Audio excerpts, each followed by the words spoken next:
SpongeBob Squarepants is undoubtedly one of the most popular cartoons the world has ever known. The exploits of the inhabitants of Bikini Bottom keep audiences returning time and time again. Now, in its 20th year, the show has spanned generations, which might be why the writers like to keep things a little saucy. In fact, the show is riddled with adult jokes that kids don't notice. It's done so well that you never know anything was untoward. That's the charm. We bet that some may even have passed you by, but don't worry, we've looked into it so you don't have to. So sit back, relax, and join us as we take a look at 10 jokes in SpongeBob that went right over every kid's head. As far as adult jokes go, this is a big one. In Gary Takes a Bath, SpongeBob spends most of the episode trying to trick his pet snail Gary into taking a bath. He paints the bathtub to look like a pirate's treasure chest, handing Gary 2 bars of pink soap, saying that they're doubloons. But he makes sure to tell him not to drop them, throwing in a sly wink for good measure. Many kids just saw this as SpongeBob good-naturedly just warning his pet not to drop the doubloons. But the adults watching knew it meant something different. Let's just say that dropping the soap is a common prison term for when an inmate has to bend over in the shower to retrieve their lost goods, leaving them particularly susceptible to, unwanted advances. It's so widely known that it's often joked about, although it's a pretty serious situation.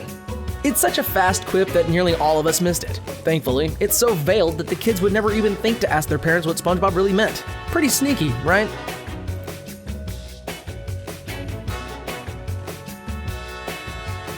Birthdays are great, especially in SpongeBob. You can count on all the characters to really go all out for each other's special day, which is why SpongeBob gave his BFF Patrick a beautifully decorated cake to celebrate. Isn't that nice? We all need a friend as caring as SpongeBob, don't we?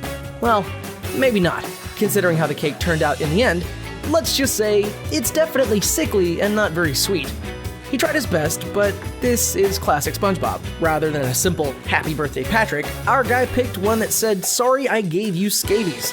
The scandalous part is that scabies is most commonly passed on through direct skin-to-skin contact. While this could be as simple as shaking hands for an extended amount of time, it's most commonly caught by the sort of adult activities that don't involve playing chess, if you catch our drift.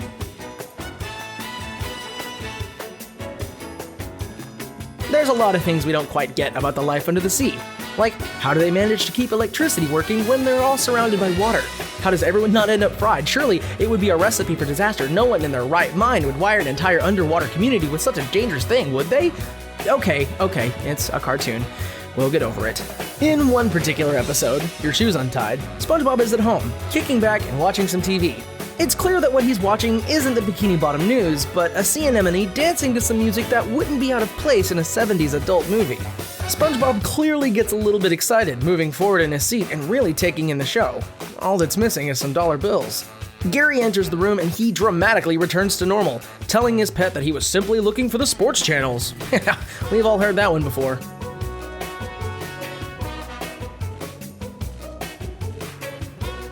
It's difficult to imagine anyone liking Squidward at all. He's such a grumpy character, he hates everyone and everything, sans his clarinet. Despite this attitude, the other characters always try to do right by him. Trying to think of him as the object of someone's affections is even harder. Who would be so crazy as to have a crush on this hardened barnacle? In one episode, 200 Patties Into the Sea, SpongeBob says goodbye to Squidward twice. On the second try, he adds a little weird flair, causing Patrick to ask his best friend why he said it twice. SpongeBob says it's because he likes Squidward, and the rest of the adult world is left wondering, does he like Squidward? Viewers have wondered ever since the beginning of the show if SpongeBob was gay, so it's just another reason for the world to question it. Although, really at this point it's the world's worst kept secret. We all know the truth, even if youngsters don't quite get it yet. Sea sponges are asexual, so...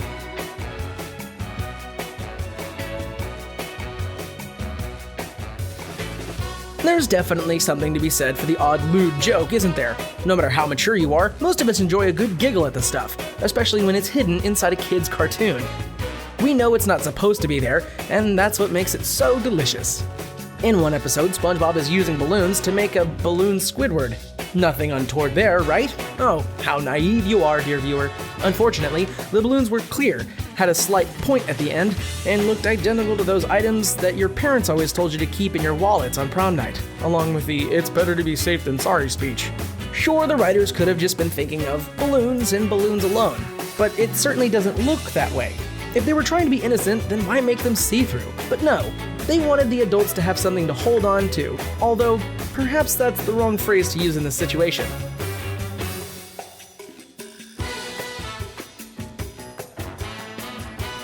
SpongeBob Squarepants has some really strange names for places and people. I mean, there's a snail named Gary. No offense to the Garys out there, of course. And the entire place is called Bikini Bottom. Why would you want to draw links with what is basically underwear? That's not the biggest issue, though. SpongeBob makes a living flipping Krabby Patties at the Krusty Krab, an establishment run by Mr. Krabs. Both Krusty and Krabs might be direct references to infections in the intimate area that are passed between two consenting adults. We feel dirty just talking about it.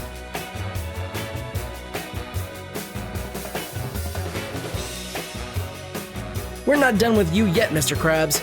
There's a lot to be said for that grumpy boss. Almost too much, actually, but we'll stick with this one.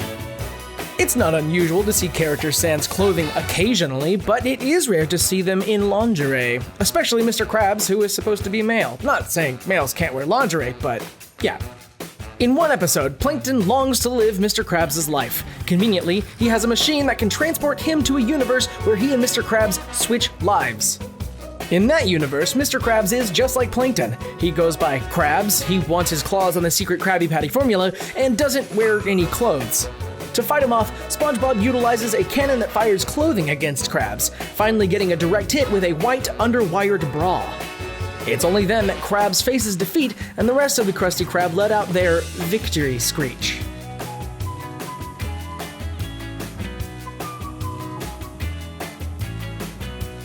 Mrs. Puff kind of gets a rough deal at times when it comes to handling all of the debauchery from some of Bikini Bottom's residents. Like when SpongeBob takes a boat driving course. He manages to crash, creating all kinds of chaos that only he could. There is stuff everywhere, and probably a few thousand Krabby Patties worth of damage. Poor Mrs. Puff surveys the wreckage as SpongeBob hops out and says, "See you next Tuesday," like nothing happened. Now, we all know that he's one sandwich short of a picnic, so that's hardly a shock. However, we hadn't realized he was quite so rude. Don't get it? This phrase is used by people who want to secretly insult others. If you turn CU into the letter CU and take the next two initials of next Tuesday, you've got yourself one heck of a dirty word. Some consider it to be the worst word in the world. So not only did SpongeBob almost kill Mrs. Puff, but he said that too.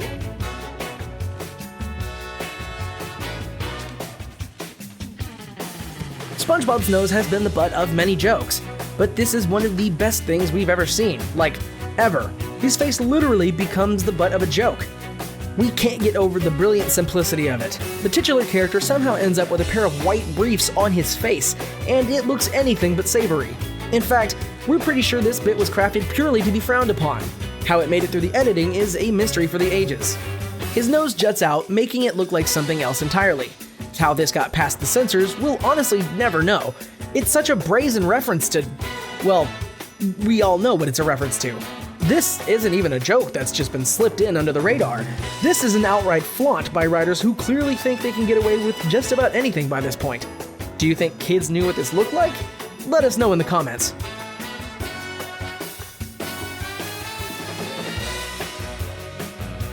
In the episode My Pretty Seahorse, SpongeBob becomes attached to his brand new ride, Mystery. Rather than get a car, this is how the little yellow sponge likes to get around. But of course, things don't quite go to plan. He parks Mystery outside of the front of the Krusty Krab as he goes into work thinking nothing of it. Mystery is quietly minding her own business, as seahorses do, when she is rudely awakened. Two dim-witted fish show up thinking that Mr. Krabs put in a new kiddie ride. They're eager to try it out, so they look for a coin slot to put the money in to activate her, just like you do with any kids attraction at the mall. Can you see where this is going? One of them thinks that they found the coin slot and puts the money in, causing Mystery to shoot him off like a bat out of hell. We didn't see where he tried to put the coin, but given that she was a female, you can only imagine. Ouch. There we have it. SpongeBob Squarepants is pure filth disguised as kids programming. No, it's not really, but it does have a penchant for pushing the envelope, and we love it. Have you noticed some adult jokes that we didn't mention? Let us know in the comments so we can sleuth it out. There's nothing we like better than a little bit of a chuckle. Thanks so much for watching. See you next time.